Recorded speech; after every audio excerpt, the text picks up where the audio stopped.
Hari ini saya akan mengajak semeton kaum milenial nak Bali masuk mesin terowongan waktu. Kita kembali ke Bali zaman dahulu sebelum kerajaan Warmadewa atau Singamandawa datang di Bali.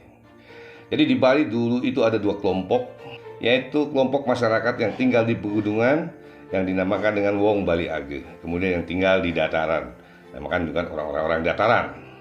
Jadi pada zaman dulu Bali sudah memiliki satu sistem pemerintahan semacam republik.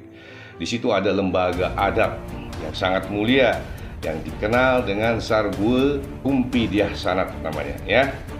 Nah, tradisi ini sudah mempunyai ritus sendiri, mempunyai tradisi sendiri yang bertahun-tahun dari leluhurnya. Konsep pemujaannya kepada leluhur, di mana bermuara kepada Purusa Perdana. Sehingga dulu ada celak kontong lugeng luweh. Kemudian menjadi Purusa Perdana hari ini. Itulah situasi daripada Bali zaman dulu, zaman purba, ya. Nah, kemudian singkat cerita datang kerajaan dinasti Warmadewa yang rajanya Udayana mengalahkan Bali.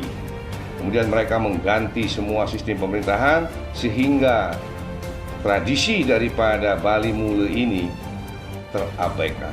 Tidak adanya keadilan inilah yang menyebabkan Wong Bali Age, orang-orang yang tinggal di pegunungan, berontak bertahun-tahun. Akhirnya Raja Udayana juga kewalahan. Kemudian didatangkan Empu Kuturan. Empu Kuturan ini tidak saja seorang Brahmana atau Bagawanta, tetapi beliau juga seorang senopati. Beliau mempunyai insting luar biasa tentang politik, sehingga tahu benang merah apa permasalahannya. Sehingga beliau menggunakan 3 pendekatan, yaitu pendekatan politik, pendekatan sosial, dan pendekatan holistik.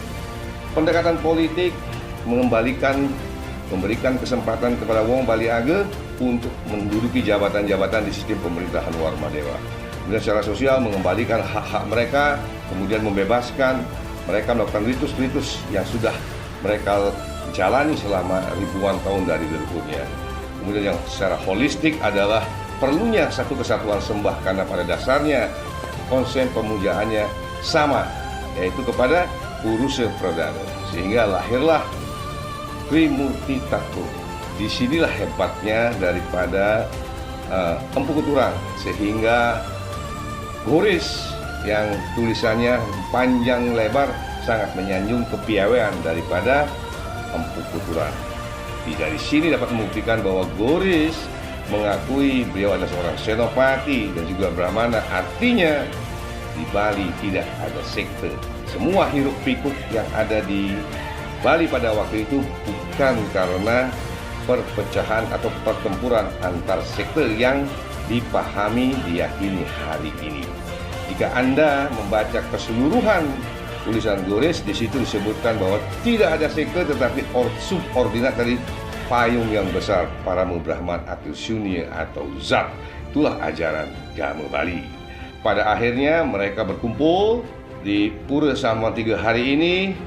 Kenapa disebut Samuan 3? Karena yang hadir hanya 3, yaitu Siwa Buddha. Di dalamnya ada Bagawanta, ada senopati, ada wakil dari kerajaan Udayana, kemudian ada Bali Age.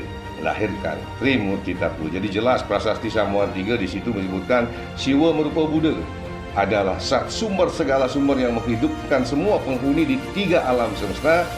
Kemudian juga menciptakan segala yang besar, kecil, halus, kasar, dan konsepnya semua ruh bineka, dan mengajarkan dharma dengan nilai-nilai kelahiran, kehidupan, dan kematian. Inilah 3 nilai indah diwujudkan Trimurti Tattva, yaitu kayangan 3 ataupun peti setiti perlina yang diaplikasikan dalam pura pusat, pura desa, dan pura dalam. Lihat saja sendiri, semua tata ritual upacaranya sama, mantranya juga sama, dari awal Agetirta, kemudian Caru, Resik, kemudian Mudaksina, akhirnya pada pemujaan dan unsur wasuk ada semua sama. Jadi tidak ada penyembahan khusus Brahma, Wisnu, Siwa, ya. Jadi segitu dulu, kita jumpa kembali di 2 menit bersama WMK. Ciao.